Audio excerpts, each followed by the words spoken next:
RDR versus Brendan Allen. Here's what happened. So, first off, the biggest takeaway from this fight, and I hope that you guys took this away, 185 pounds has never been more difficult. It just hasn't. I was in that division. And we had a king. We had a king of the division, which was Anderson Silva, and he has separated himself from the field. I'm just telling you, the field wasn't like this, man. RDR a week ago, we thought might be the guy to beat Chimaev. By the way, he might be the guy to beat Chimaev. He might be. Bo Nickel might be the guy. I'm just sharing like this. It is so difficult. Right? Brendan Allen. Where are you gonna put him? Act like Jared Cannonier doesn't exist. Act like Sean Strickland isn't a former world champion who's still in his prime. Act like Israel Adesanya is. I mean, do you understand how difficult this division is? And I do think it makes you look at a guy like Dricus du Plessis different. He was the king. He was the champion at the time that all these guys were in the division. And weird how your mind will do that. Weird how watching Brendan Allen versus RDR could take you into such a different place. But guys, it was the takeaway. 1972, okay?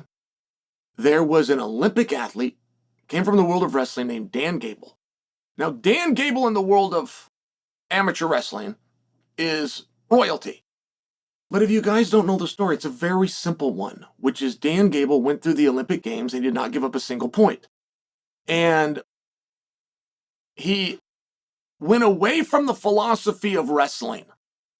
Like the great wrestlers, much like the great fighters, have a combination, they have a setup, they have a technique that is greater than what their opponent can deal with.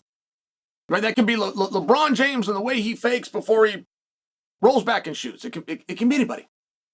Dan Gable barricaded from that and said, to hell with being better at a sport than a guy. Fatigue will make cowards of us all. I am going to get this guy exhausted. Technique and everything else and setups I can make it secondary. I can circumvent the ideas of sport by bringing exhaustion and conditioning into it. Now, I know that that's a very regular concept for you now. Yeah, you got to be in great shape. You got to be in better shape than the other guy. I get that. I'm telling you where this started. For all sports, you will see football teams that don't huddle, that push the pace and that go. You will see a number of sports that have found a way to push the pace. I'm telling you, if you trace that ideal back, you can trace it back to the 1972 Olympic Games and an athlete called Dan Gable. The reason I bring that up, who's a better fighter between RDR and Brendan Allen?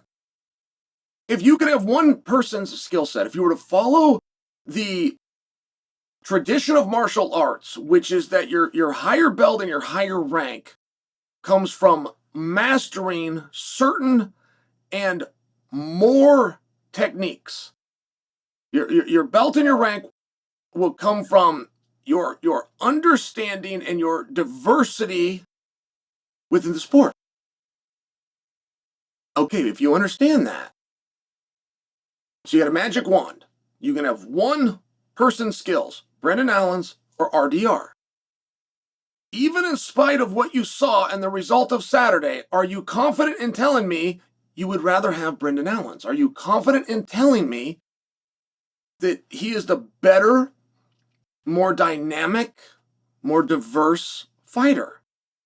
Or do you see where toughness, where heart, where the Dan Gable 1972 theory, get a guy tired, take the sport the hell out of it. Fatigue will make cowards of us all. Do you see where that comes in? And this is a tremendous, it's almost like I'm taking away from Brendan Allen. That is not my intent at all. I was very, very impressed. What I'm sharing is there's some things, right? The entire reason they set that octagon up in the first place in 1993 was to figure out which martial arts was the best. And there are not very many things that you can trace that are true today that were true in 1993. There's not very many things, but there's a couple. And if you get that other guy tired, if you get him more tired than you get,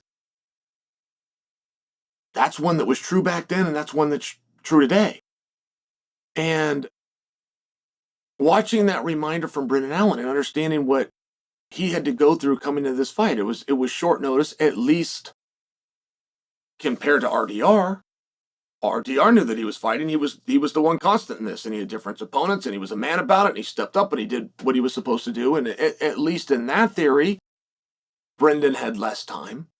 And there's two different sports going on in that same night. Saturday night, there was two different sports. The sport that you saw Kevin Holland do, for example, was not the same sport that you saw RDR and Brendan Allen do. Now, the reason I argue that is there was 11 fights, 10 of them are 3 5-minute rounds. One of them is 5 5-minute rounds. And we do understand that time matters. For example, if that contest was 1 round, if after 5 minutes you've proved your point, you've both shown your best effort, that's how long a wrestling match is. A wrestling match is 6 minutes, but you get my point. RDR would be the number one contender. RDR would still be undefeated. RDR would have not only beat Brendan Allen, he would have dominated Brendan Allen. And it's just an interesting thing. It's an interesting thing where if we did that fight again, but we made it 3 rounds, would you have a different result? Now, I'm not asking you to go back and judge the 3 rounds that you saw. I'm asking you to judge from the spirit of RDR being able to put his foot down on the pedal because he sees the barn in sight versus dealing with the mental battle of, I'm fatigued, I'm down a round, I'm down 2, I've got 2 rounds left, my energy's not going to get any better, I'm already beaten up, I'm going to get beaten up worse. Like, this is kind of the math. This is kind of the math that a fighter will do, and his mind will begin to play tricks on him. He will begin to find a way out. And I mean, you have 2 different sports that were done. I watched Alexander Gustafsson go through this. And I watched Alexander Gustafsson think that he needed to retire, that his time in the sport was done.